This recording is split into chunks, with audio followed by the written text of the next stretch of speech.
Awesome. Cool. We're recording. Yeah, we're recording. Good. Day 33. Day 33. 3-3. 3-3. 2 Saturns. Nice and heavy. But we don't want to get into that yet. That's right. Yeah, so today we're going to tie all the 3 letters together. Right. And then also we'll be able to, we want to focus it back on the end result. Because again, the whole thing is about, producing. I mean, the whole thing is an experiment. Every day is an experiment. If if you have the right frame of mind, it is. That's one of the things that really took me a long time to get a handle on when I first started doing the work was the idea of everything being an experiment.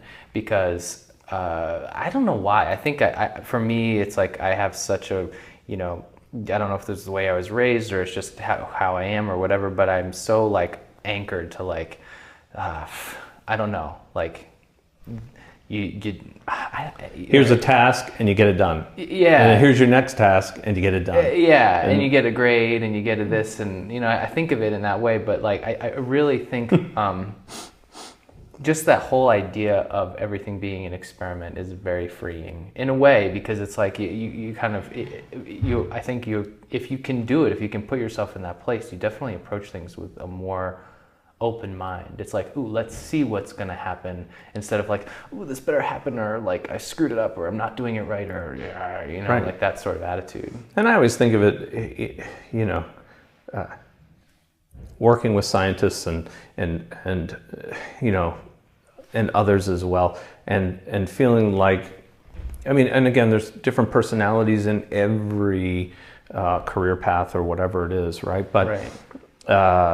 I always, in doing reading, to sort of put myself in the frame of mind of different ages when I thought that things were really booming, as far as the Renaissance, right? When Age of Enlightenment, right? Where it's scientists were, they were open-minded. Really open-minded. I love that idea, and I think sometimes the more we learn, it tends to constrain us. Mm-hmm. The more things that we're able to do, it's sort of, we pigeonhole them into little groupings and then arrange those groupings, and it's we start to lose some of that flexibility and open-mindedness. Yeah. And when I read about them, they just had this air of going at everything with this idea of wonderment, they didn't know what they were going to get. Mm-hmm. They had an idea and they wanted a plan, they wanted to test it out. But even in relaying their results to others in their groups or whatever, or the scientific community at large, they were just as excited about people shooting them down as they were about people embracing their ideas, right? Because the people that shot them down, there was always the potential that they would think of things that they hadn't thought of, right? Mm-hmm. And so it gave them another angle to come at, and so they really held that in as high value, right? Because it was a blind spot to them. Mm-hmm. They hadn't thought of that. Oh, gee, it's I wonder if it would work doing it like that. So, or I didn't take that into consideration when I, made this experiment or tried to prove this out. So, but they were excited about it. It wasn't something now I go back to the drawing board, or it doesn't work with that, and it was it was embraced as something good, Yeah. Imagine going at that having every day like that, where it was sort of your whole day was a think tank. It wasn't just about accomplishing things. It's when you accomplish things, it's there's a little bit more of a dopamine rush, right? But it's also could I get the dopamine rush from seeing a way that I could improve something that I didn't quite match up to where I wanted it? Mm-hmm. I feel that's where the juice is. It's oh, okay. When everything's an experiment, I can keep that open-minded attitude. It's I'm not really sure. I'm hoping it goes here. It might even be better than I thought, but it could be trounced. And if it is, it's like, okay, that's one more thing that I don't have to worry about. I need to adjust this and get back in there. It's not like it's a defeat. It's like, oh, there's another angle that I didn't think about. Let me try to engage it on that level and see how I can, kind of bring it to where I want it to be, or find out what it actually is. And when you do that, it makes your day flow so much smoother. There's no regret. There's no fear of constriction and like, oh, I'm going to be judged, or I'm going to judge myself, which is most of all of us. We're our worst taskmasters, right? It's like no matter how somebody's beating you down, we do it to ourselves a hell of a lot worse. So it's like, are we really taking that tally at the end of the day? Is the tally of my worth at the end of every day judged that way? How many successes did I have? How many failures did I have? Why does it have to be, you get enough failures and you use that judging spectrum, pretty soon you're going to be so weighed down, you're not going to venture into trying anything new, right? Because you're just going to be so afraid that you're going to get slammed that you're just going to sort of give up. And then again, we end up accepting what other people have put on us. We accept what we're given. We don't try to go for what we want. And we lose that, childlike enthusiasm for life every day. What am I going to discover today about myself and about this realm in large, right? And of course, to discover something different or to produce something different, you have to do something different, which is what this is all about, right? Yeah, I mean, it's not many people will paint over an existing painting. Right. They want a clean canvas, and in order to produce a clean canvas, I sort of have to have fresh materials, right? So, that's kind of the idea. If I can approach every day as a fresh canvas, or just the start of something, and now I'm going to enhance it even more. How am I going to enhance that? What am I going to discover? To do this or not do that, or whatever. Both are equal in my mind. In my experience, I treat them as equal, and that may be that hermetic process too of not judging things as good or bad, just as experience. And of course, I'm going to move toward the things that give me more pleasure and less toward the things that give me more pain. Success versus, partial defeats or whatever it is, right? But that sort of drives us in the avenue that we're going. But it's like any human being. Most people will move toward pleasure and move away from pain, right? But the idea is, how do I engage my everyday existence on that level with anything that I engage in that day, from my relationships to my work to, just the way my thought process is going. I'm immersing myself in such a rich environment as much as possible, even if it's within my own mind, to produce that upbeat and open attitude that anything could happen today. Not in a paranoid way, right? Right. In a like exciting, like what's going to happen next. Before I talked about that little story with my son when he was little, and saying about how be not missing a beat and just sort of casually saying, oh, be careful. I think your ball's around around the house, corner of the house, but be careful because I saw dragons there this morning, and they're very timid, so you don't want to frighten them. And he's like, oh, Dad, and but then I'm still loading the car. I forget what I was doing, why I was loading the car or what I was doing, and but I could notice him out of the corner of my eye when he was blowing me off, but at the same time when he got to the corner of the house, he was sort of looking like this. So there was that little, there was 90% that was like, oh, stop fooling around with me. But there was that 10% of wonder that was like, oh, I better check it out just in case.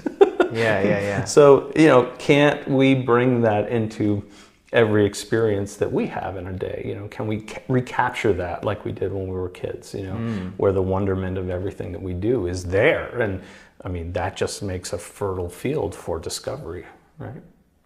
And moving into the place that we want to move into. If you can bring that energy into every day and move it, at least in move some of that energy into a goal that you're trying to achieve.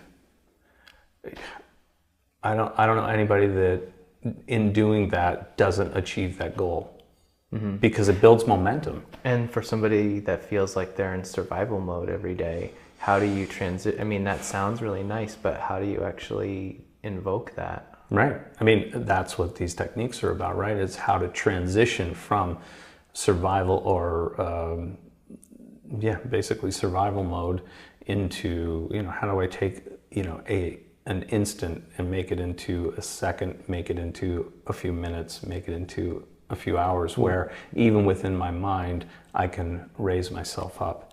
We have all the same tools, right? So one of the bigger parts of this 42 days is that, you know, you really don't need to have anything extra than what you have right now. You don't. I mean, you can do this with whatever you have. I don't know many people that don't have some access to, you know, music or an environment that would be conducive for environmental sounds, if we're thinking about it in a sound way. I don't know many people that don't have a voice. You know, I don't know many people that, you know, can't view something that's pleasant to them. You could walk by, well, on these days, you know, maybe on your phone or on your computer. In the old days, I would have done it in a bookstore or a bookstore window if I was just passing by and I only had a few minutes. I didn't have time to go in. I just, you know, I don't even know if you remember those, you know, the big bookstore windows, right, where they'd have all the different books laid out and things that were new and things that were old, and you know, you'd see things and they sort of spurred that wonder in you. I wonder what's in there, and that looks interesting, or the cover of that's just pleasant to look at. You know, there's all these things that are still there, you know, that are available for us, but we've, you know, the trick is that again, being attentive, being awake, it's like we can utilize them for more than just what we've assumed their role is in our life. It's not just a plant that looks nice there. It's not just, oh, that's just my house plant that I'm slowly killing or whatever. Right? So it could take on a new correspondence, right? It's green, if it is green. And, you know, and so we're looking at, you know, what are all the correspondences with green? Usually we think of green as life-giving and things that are growing. And I mean, just, it goes on and on. We just have to be aware of it and know that we can use whatever we have available to us right now. Because a lot of programs, you know, you've got to get this and you've got to do that, and you have to get these tools and you have to do these things, you know. And it's like, and some people can't do that. They don't have the, you know, the prosperity to do that. And so, you know, but think way back when there wasn't a lot of prosperity around, right? So it was the same, you know, disparity between, you know, the ones that have and the ones that don't have. And so it was just good to get any food, or, you know, you didn't have a lot of things. You didn't have a lot of distractions or stuff. So it helped you to focus on what you have and what was available, what was around you that you could utilize for free, right? For nothing other than your attention. And so a lot of the old masters would train in that way. It wasn't all about the things that they had or the books that they owned or the, you know, so it was the ideas that were transferred from one to another and from teacher to student, and then how to guide them into expanding that and making it their own. So would you say that one of the primary functions of doing toning exercises like this is kind of to control your attention? It is in some ways controlling your attention in a specific way. Or also to, again, like, all of us need help, right? Where we don't do things on our own, right? no matter how you try to do these things, right, it's always, let's say your learning curve is less steep. If you have a teacher to say, this is important, you can put this aside for now, focus on this. With your personality, this is going to, sort of grow more corn for you, right? So as opposed to this area, which, later we'll get to it. It's like, but this is really going to give you results that you can utilize right away, that will help you overall. So toning is definitely one of those things, right? And the idea is that in essence, when I tone, and what we've picked is I.A.O, right? So it's very generalized. And so when we put them together, and we've done them individually now, so this practice, we're going to put them together and string them together to make a unit, right? And so, again, when I do that, it sort of makes this what we think of as an undifferentiated force. So even though each single thing has, these correspondences that go together, what kind of harmony do they have when we link them into a single tone, right? So instead of just chanting them specifically by themselves, we're going to string them together. So the whole thing would go together like I.A.O, and extend it out. Again, you don't want to hold it so long that you're cracking at the end. That's the idea. You want to make it smooth. You don't want to have anything in your mind go, ooh, that kind of was, you're going to do it, but try not to. So you want to just kind of continually make it very, very smooth. And we're going to put them together. So that combination together blends, that's that symphony again, that harmony of the three together produces something greater than the three separate, right? There's a synergy there that sort of brings everything up. And that links us to that deep wellspring of this undifferentiated force, which then, when we entrain to that and become part of that, and it builds up our energy, builds up the harmony within us, right? That each one has pinged off of us, and we've learned about some of these correspondences and how we feel, but what is the synergy of them when you blend them together? And it sort of opens us up. It makes our field expand, our sphere of sensation expand out and get more charged. And as we do, we get more energy. But when we hold in our mind, because it's undifferentiated force, right? We're not concerned with the individual correspondences anymore. We're only concerned with the harmony of them together, which produces something greater than the individual ones themselves. And so when we expand ourselves with that and we hold the image of what we want, what we started with at the beginning of this program, if we're sticking with it, if you haven't gotten it already, or if you just want to enhance it, then, when we hold that as the focal point of where this energy is going to be funneled into, now it's not just the wellspring of that I.A.O, right? But it's also we're adding ourselves into that mix as well. So we're becoming harmonious with that source, that energetic force.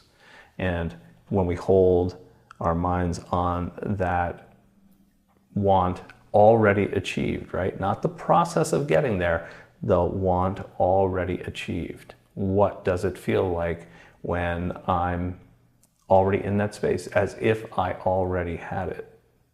How would I feel? What does it look like? What does it smell like? What does it taste like? All the senses involved, right? We're building that picture out more and more. And as it gains more energy and gains more mass, pretty soon that mass is going to get so heavy that it drops into this place, right? As if I could walk right into that scenario. So that's the idea. But we have to take it from something that's a little more etheric and bring it down, right? We want it to be physically manifest here. Whether it's just characteristic traits that we want within ourselves, that's fine. Or a physical environment that's different than what we have right now. The idea is that I'm trying to tune all of these things as if it's what am I going to feel like when that's already in place? I'm always looking at the end result. I'm not looking at the process going forward.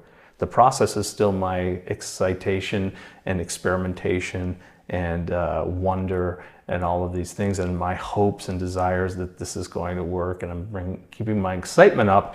Yes, that's great. You're awake and involved in this every day, but really that's that's being involved in the process. But when I'm holding the image, I'm only holding the image as the target acquired, right? This is already done. It's already here, and I'm building. Each of these exercises builds out that environment more and more clear. So it's sort of like by adding more energy to by adding more energy to it, right? So it's sort of like if we think of like an image on a computer that's really pixelated and you're not really sure what it is, and then you've added more to it and you shrink it down and it's becoming more and more finite, right? And so until you get this, with the stuff that we have today, right? It's like it looks like you could walk right into that screen. It's so, high def, not so technically oriented, but, I can look at the picture and appreciate it. Oh my God, it looks like you could walk right into some of these scenes. And so, and what is the feeling? There's definitely a different feeling, no matter what we think of this process, there's a definite feeling that's different between a pixelated thing that you can't really describe, maybe just barely, and, these high def pictures, right, are like, my God, it's beautiful. Any little piece could swallow you up.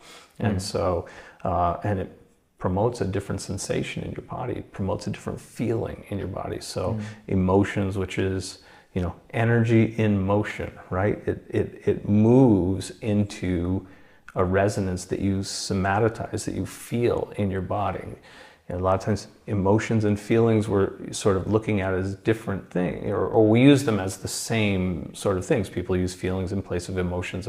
But really, if we really want to be technical about it, emotions are the thought process around that, and where it's just sort of formulating and an understanding of it. But once it somatizes, once it gets enough mass to sort of filter into our physical being, then we have a feeling. And literally the feeling. So my body feels a certain way. If I'm anxious, maybe my gut wrenches. And it's for all of us to discover which areas of the body and which feelings are there for each of these emotions. And so I think it's another important point to make is that like the results that we have right now are for a lot of us like somatized as feelings that we experience over and over and over every day, right? Absolutely. And that produces like a certain kind of chemistry in the body, or habitual chemistry in the body, right, or tension versus relaxation in the body. All these things kind of build up that we experience over and over and over again every day. Right. And so like I'm imagining going and doing this toning exercise and making this sound that's going to resonate through my whole body, right? And so again, isn't part of it that it's going to open us up or free up more space inside of us, and kind of almost like hitting the reset button on those patterns that we've established? Yeah, exactly. It's definitely a way to sort of break those patterns, right? Because then we're going to be hyper observant as we go through our day. It's not just about, okay, I can't wait till that comes about. It's like, how do I take that resonance, and what's the difference when I walk through my day with that I.A.O sort of resonating over and over again? And it's not unusual for students to say to me afterward that, my God, I did that for 10 minutes or 5 minutes or whatever. And after several days of doing that, even in my day, if I paused and relaxed, I could hear that still going in my mind, in my voice. I could hear that I.A.O being chanted in my mind, and it just sort of kept me in that space. And then moving into whatever the next experiment for the day is, then you're sort of moving in with that connection to that undifferentiated force. You're tapping into it. Every time those memories come back, I'm immediately sort of, a part of me is reaching out and pinging on that tap root to my sphere, and sympathetically linking to it. So I'm vibrating at that rate, and I'm moving into the situation with that much more energy at my disposal. Yeah, and bringing that harmony of that, it blends with everything that you do and everything that you are, and that can have no other ramifications than turning your environment into that harmonious environment as well. And only through experience and experimentation are you going to prove that to yourself. You want to always have that idea, how do I prove this to myself? Well, you have to do it to do that. This is not an intellectual exercise. This is not an academic, something you read in a book.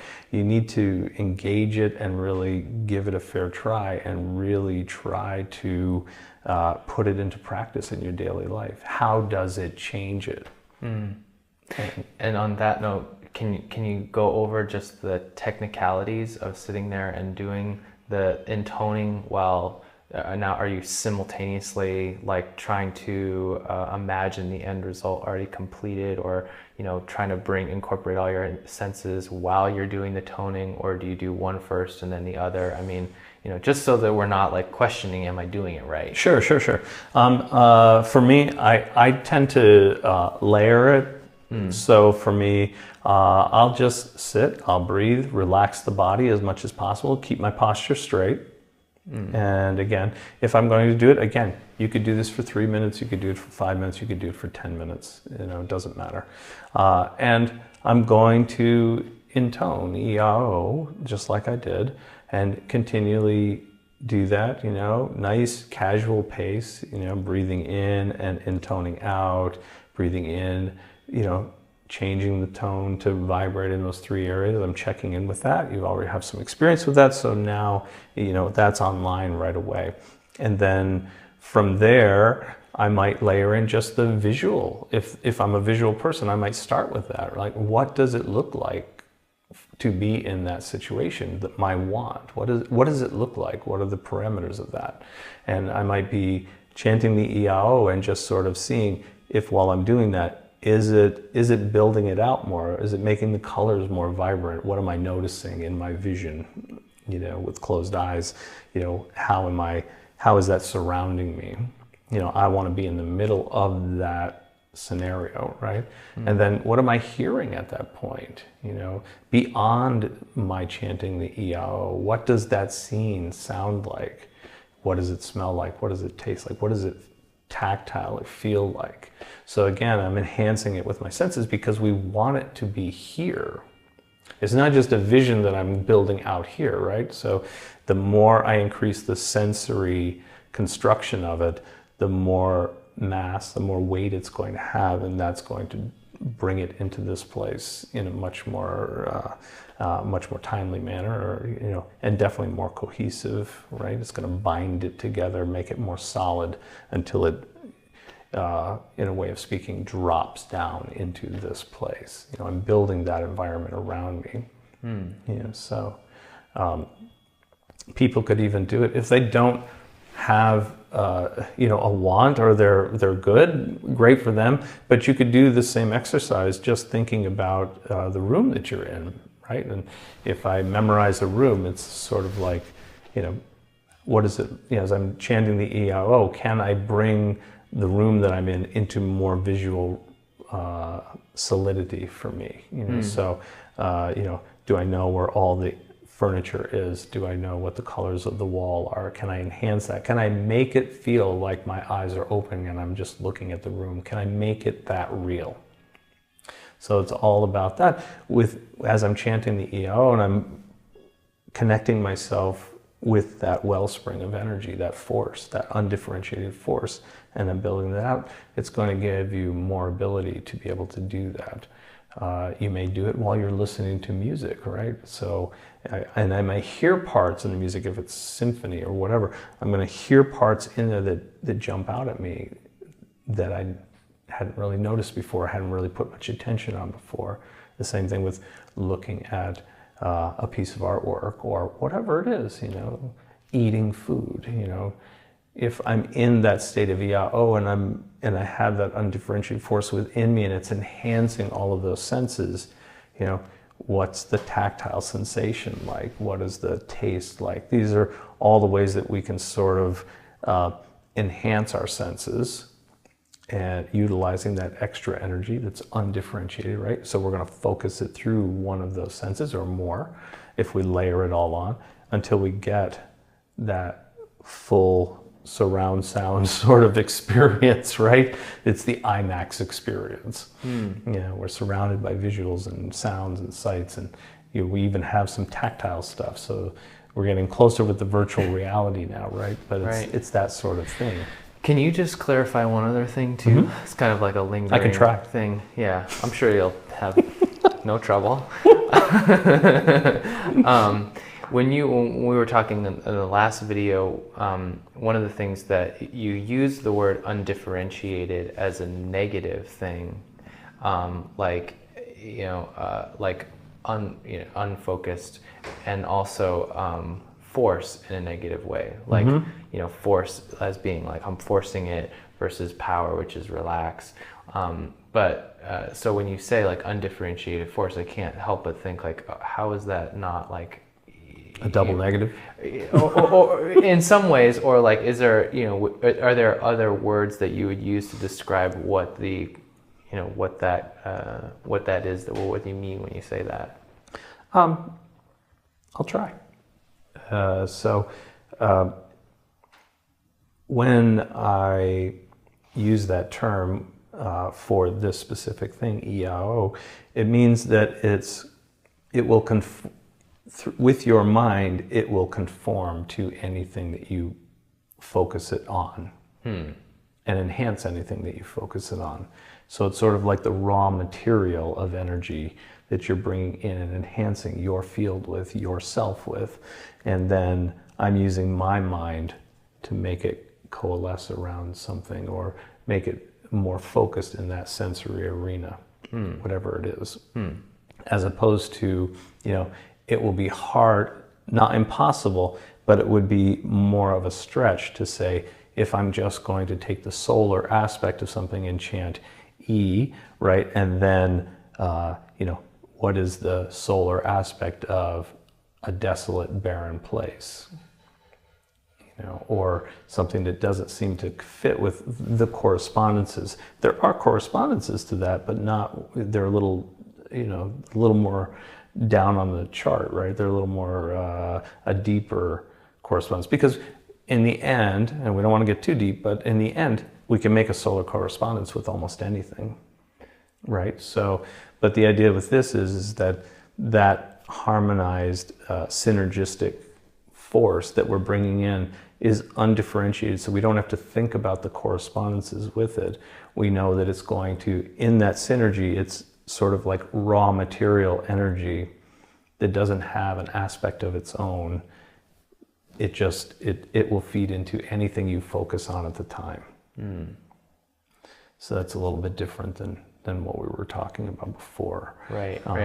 When I think of force versus power, power is already focused, right? It's relaxed, it's already focused on something. So I'm taking light and squeezing it into a laser beam. I'm containing it to make a very finite beam of light that obviously is a little bit, can be constructive or destructive, right? So, but it's not just this broad sweeping light that's all around, this ambient light. I'm crushing it down and containing it to make it shoot out in a very specific beam. So this is more that raw state of energy that can be then focused with our minds into whatever it is that we want to enhance at the time. And in this case, it's going to be our want, our desire, the project that we're working on, but through the filters of our senses, basically.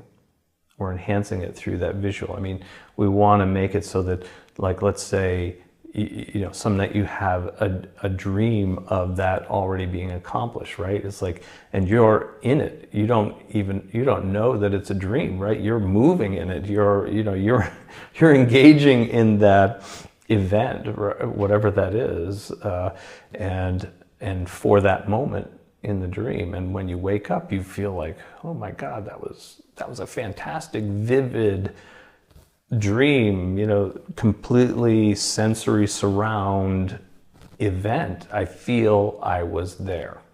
And that's the idea. So that undifferentiated force and sort of containing it or focusing it through those senses and layering them on, it's like we're building that event around us, basically. The end result already achieved. Not the process again, the event already achieved. Let the process take care of itself. There you have it. Again, Cool. have rendered you speechless, almost. We know that it's a good video when I'm speechless. Oh, I hope that was clear. I love I think this, that it's clear to me. So, I mean, and I hope that it's, clear to everybody watching. I think sometimes it's like, in the beginning, I think I had a stronger desire for like a bullet point list of how to do these things. But the more that, I do this work and the more that I get to know you, the more that I appreciate the value of kind of this kind of conversational moving around the circling subject. the subject so that people come to their conclusions. They get the answer before I say it. They feel it somehow at least, or they're adjusting themselves to it, but they're constantly sort of we're sort of leading them around the pool, and they're experimenting and touching on it and trying to figure it out. I think that's an important aspect of it. It becomes more of that experimentation again, right? Even within these short videos, they're engaged in that experimentation. Oh, he's talking about this and about that, and how do I tie all these things together? Where is he going with this? And here's the focal point. But this part sounded really interesting to me, so that's going to be where I'm focusing my efforts and building that out. I'm going to start from my strength and then let the rest of that build out from that. So. I think it's very difficult to teach it in a linear fashion because it's so non-linear. Well, the other thing that's nice about it too that I've always felt is that I think it leaves it open enough that people don't feel like they're like tied to something, or that they or that it has to be done in a specific way. No. Or I mean, yes, there are certain ways that are going to be most effective, but also that we have to experiment and kind of find that out for ourselves. And everybody will, again, the principles are the things that sort of pertain to everyone, at least the principles that we know at this point energetically. But within that, sky's the limit, really. I mean, we can, all the traditions have it. You just need to sort of apply these principles in a way that will make sense, and again, that will produce consistent results for you. If that's the case where you've been doing a tradition for a long time and you're not producing the consistent results that you want, then you need to adjust something. And usually, anytime I think about adjusting something, I'm only thinking about adjusting myself. Because my environment is a complete mirror of my interior environment, right? So why would I could use force to manipulate the exterior environment, but basically that takes a lot of work. Not that this doesn't, but it's much more sustainable if I change myself and let that sort of bleed into my environment. My perceptual state will change and things will open up for me. It'll be easier for me to see where to make adjustments and how to do that, and what I'm doing, how is that projecting into the environment itself. What is it building for me? Do I like it? Do I not like it? Do I change it again? Don't worry about producing something that you don't want. If you did it and you produce something that you don't want, you have to be comfortable in the fact that you did that. If you did it once, you could do it again. Change it again, wipe that out, and change it to something that you do want. Again, just like the scientists in the Renaissance, right? They produced a result they didn't want. It didn't mean, scrap the whole thing. It meant shift something in the experiment and produce what I do want. And so, again, that idea of being excited to engage the adventure every day.